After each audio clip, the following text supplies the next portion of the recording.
বন্ধুরা, তোমাদের প্রত্যেককে স্বাগত তোমাদের প্রিয় চ্যানেল এনজয় লার্নিং চ্যানেলে।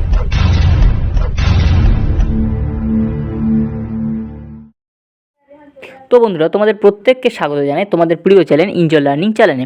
তো দেখো, অনেকেই জানো যে সামনে তোমরা খুব ভালো করে প্রিপারেশন নিচ্ছ, কারণ কি তোমরা হচ্ছে কারে সামনে মাধ্যমিক পরীক্ষা দেবে, ঠিক আছে? তার জন্য তোমাদের কিন্তু প্রিপারেশনটা স্ট্রং হওয়া দরকার।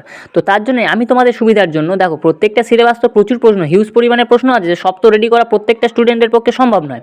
তার জন্য আমি কি করেছি, কিছু কিছু নোটস অর্থাৎ প্রত্যেকটা টেস্ট পেপার থেকে ফলো করে করে আস্তে আস্তে কিন্তু সেগুলো কিন্তু কালেকশন করতে হয়েছে। অর্থাৎ তোমরা কিন্তু এখান থেকে কিছু কিছু কোশ্চেন যেগুলো খুব ইম্পর্টেন্ট পরীক্ষার জন্য, সেগুলোই শুধুমাত্র এখান থেকে কিন্তু তোমরা সাপ্লাই পাবে। আদারওয়াইজ উল্টোপাল্টা বাজে বাজে কোশ্চেন কিন্তু আমি এখান থেকে প্রোভাইড করবো না।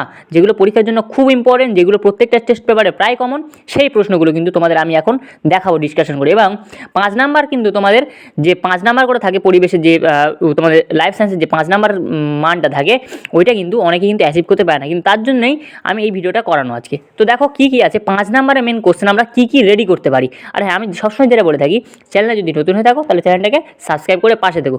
ওকে, তো দেখো প্রশ্নগুলো কি দেখে নেওয়া যাক। তো বন্ধুরা দেখে নাও কী প্রশ্ন দেওয়া আছে এখানে। দেওয়া আছে যে নিচের কোনটি এসপিএম অর্থাৎ সাসপেন্ডেড পার্টিকুলার ম্যাটার অর্থাৎ এসপিএম নয় তা স্থির করো। আনসার হবে কিন্তু সিএফসি, ক্লোরোফ্লুরোকার্বন, সিএফসি হবে, ঠিক আছে? নেক্সট দেখো কী প্রশ্ন আছে না, নিচের কোনটি বায়ু দূষণ জাত ফলাফল নয় তা স্থির করো। এখানে কিন্তু আনসার কী হবে, বায়োম্যাগনিফিকেশন। ওকে, নেক্সট কোশ্চেনটা দেখো কী আছে, নিচের কোন জোটটি সঠিকতা নির্বাচন করো।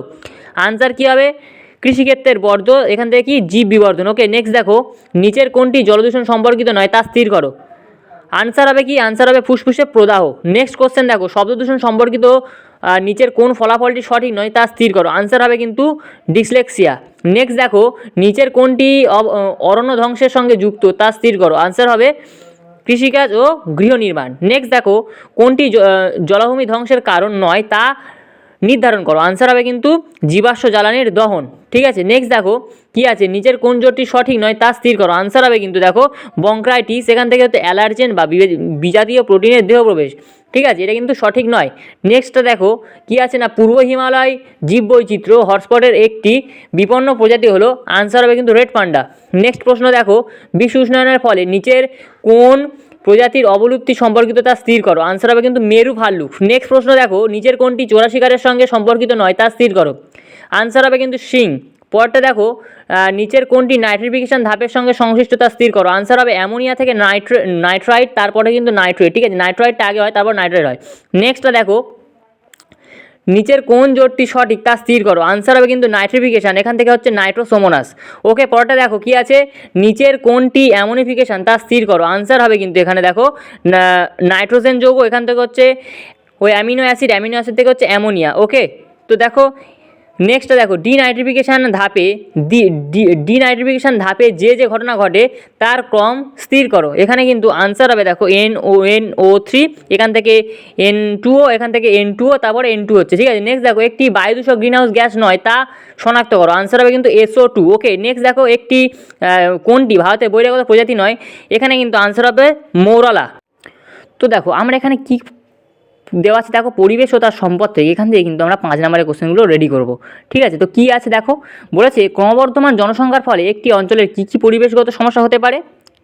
নেক্সট দেখো জীববৈচিত্র্য কী, মানব জীবনে জীববৈচিত্র্যের গুরুত্ব কী, 5 নাম্বারে আসতে পারে। অর্থাৎ তোমাদের লাস্ট অধ্যায় থেকে আমি বলছি প্রশ্নগুলো 5 নাম্বারে, যেগুলো ইম্পর্টেন্ট 5 নাম্বারে মোট 5টা সাজেশন দিয়েছি। দেখো নেক্সটটা কী, ক্যান্সার, হ্যাঁ জীববৈচিত্র্য হ্রাসের কারণগুলি কী কী পড়তে পারে। নেক্সট দেখো ক্যান্সার কাকে বলে, পরিবেশগত কী কী কারণে এই রোগ হতে পারে, ঠিক আছে? তারপরটা দেখো সুন্দরবনের পরিবেশগত সমস্যাগুলি কী কী এবং এর কী প্রভাব জীববৈচিত্র্যের পরে তা আলোচনা করো, ঠিক আছে? এটা কিন্তু তোমরা একটু রেডি করবে। আর যদি বলো আঁকা নিয়ে, দেখো আঁকা তো তোমরা মেবি শিওর হয়তো তোমাদের চোখটা পড়তে পারে, তো ঠিক আছে, চোখটা খুব ইম্পর্টেন্ট আঁকার মধ্যে, ওটা রেডি করবে। আর দেখো কিছু আঁকা এখান থেকে আমি দিচ্ছি, যেমন দেখো এখানে আছে কিন্তু ইউক্যারিওটিক ক্রোমোজোম, নিউরন তো আগের বছর মনে হয় পড়ে গেছে, তো নিউরনটা বাদ দেবে। প্রতিবর্ত চাপ খুব ইম্পর্টেন্ট, প্রতিবর্ত চাপ অর্থাৎ চোখ আর প্রতিবর্ত চাপ এবং সপুষ্পক উদ্ভিদের দিনিশেক পদ্ধতি। অর্থাৎ তোমাদের আমি 3টে সাজেস্ট করব, চোখ, প্রতিবর্ত চাপ এবং সপুষ্পক উদ্ভিদের দিনিশেক পদ্ধতি। তো ঠিক আছে, তো এই ছিল আজকে ভিডিওটা। ভালো লেগে থাকলে তো চ্যানেলটা সাবস্ক্রাইব করে পাশে থেকে লাইক করো, এবং মেন কথা হচ্ছে তোমরা কিন্তু পড়াশোনা করো। ঠিক আছে, পড়াশোনা না করলে সে আমি ইউটিউব কেন অন্য ইউটিউব বা যে কিছুই মাস্টারও পারবে না, কারণ পড়াশোনাটা নিজের কাছে। তো ঠিক আছে, খুব ভালো করে রেডি করো। অল দ্য বেস্ট, প্রত্যেকে ভালো থেকো, সুস্থ থেকো, প্রত্যেকের মঙ্গল কামনা করি। থ্যাংক ইউ বন্ধুরা।